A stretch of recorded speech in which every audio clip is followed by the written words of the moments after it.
ration maïs, tourteau, avec un peu d'herbe aussi. Et aujourd'hui, on est 100% herbe.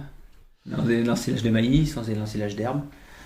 Et aujourd'hui, on fait plus du tout de maïs. Et l'herbe, on fait tout en enrubanage. C'est comme l'aliment, on est autonome. Donc avec zéro tourteau, quasi zéro aliment acheté. Donc on fabrique tout nous-mêmes. Donc tout est quasi produit sur la ferme. L'enrubanage est un peu de meilleure qualité que l'ensilage aussi. Mais c'est surtout l'organisation des chantiers. Ouais. Quand on veut faucher 10 hectares, on en fauche 10. Si c'est 20, c'est 20. Puis on fauche quand on veut. On s'organise nous-mêmes. Il n'y a pas besoin d'entreprise, de CUMA. On fait notre travail à 3 et comme ça on est tranquille, quoi. Maintenant on a un peu plus de terrain autour des bâtiments. La nuit on ne faisait pas pâturer. Donc maintenant c'est nuit et jour et le plus longtemps possible dans l'année, donc selon les conditions météo.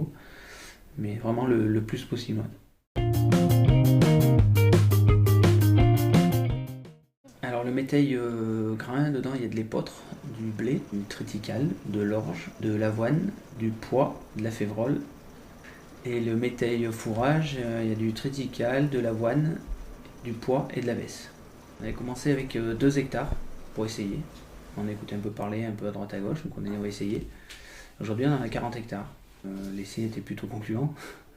Et là, on améliore tous les ans, on essaie d'améliorer notre mélange. Au début, on ne savait pas trop ce qu'on pouvait associer entre céréales, protéagineux, tout ça. Puis maintenant, avec le recul, on commence à savoir un petit peu plus ce qu'on peut associer ou pas. Donc on en fait une vingtaine d'hectares pour la fauche, qu'on enrubane et qu'on donne en fourrage. Et après une autre vingtaine d'hectares qu'on moissonne et donc qu'on donne en grains. Et ça remplace de l'aliment du commerce qu'on n'a pas acheté du coup.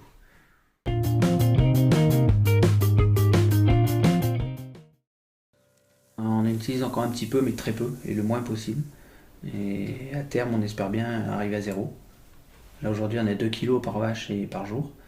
Et d'ici l'année prochaine, normalement, on sera 0. Aujourd'hui, l'aliment, les 2 kg qu'on donne, il est à 700 € la tonne. Donc, faut pas trop en donner, quoi. Sinon, économiquement, après, ça passe pas, quoi.